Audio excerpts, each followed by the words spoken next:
Desember 2022, DPR mengesahkan rancangan Kitab Undang-Undang Hukum Pidana baru. Tapi apakah RKUHP ini mampu menjawab kebutuhan hukum masyarakat atau justru menjadi ancaman bagi demokrasi dan hak asasi manusia? Pengesahan ini menjadi babak baru dalam sejarah hukum Indonesia, yang sayangnya tidak luput dari kontroversi. RKUHP lahir dari warisan panjang sejarah, dimulai pada 1963 melalui Seminar Hukum Nasional.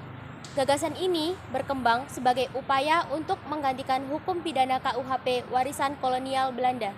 1963 Seminar Hukum Nasional. 1970-an pembentukan tim perumus. 1993 draft selesai.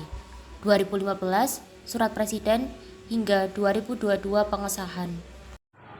Namun jalan menuju pengesahan ini penuh dengan lika-liku. Hampir 6 dekade diskusi dan revisi ini kerap tertunda akibat bergantian politik dan kontroversi.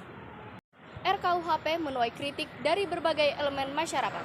Salah satu pasal paling kontroversial adalah penghinaan terhadap pemerintah. Pasal ini dinilai berpotensi membungkam kritik dan melemahkan ruang demokrasi. Muat pasal-pasal kolonial, pasal penghinaan presiden sudah dibatalkan sama MK, dibalikin lagi, dihidupkan lagi. Pasal penghinaan pemerintah yang sah sudah dibatalkan sama MK, dimasukin lagi. Padahal MK mengamanatkan bahwa pasal seperti itu tidak boleh dibawa lagi dalam RUU KUHP. Ketakutan ini juga tergambar dari survei publik yang kami lakukan. Dari 50 responden, sebagian besar menyatakan kekhawatiran terhadap dampak pasal-pasal kontroversial ini. Hasil survei kami memberikan gambaran jelas mengenai persepsi masyarakat terhadap RKUHP. Sebanyak 56 responden mengetahui isi KUHP baru, tetapi masih ada 44% yang tidak memahami detailnya. Sedangkan 70% responden khawatir pasal penghinaan simbol negara membatasi kebebasan berekspresi. Sebanyak 62% merasa pasal tentang perzinaan melanggar hak privasi individu. Sebanyak 74% percaya pasal penghinaan terhadap pemerintah melemahkan demokrasi. Sebanyak 66% takut menyuarakan opini di media sosial karena ancaman hukum. Dan yang terakhir, sebanyak 90% mendukung evaluasi lanjutan terhadap pasal-pasal yang mengancam kebebasan sipil.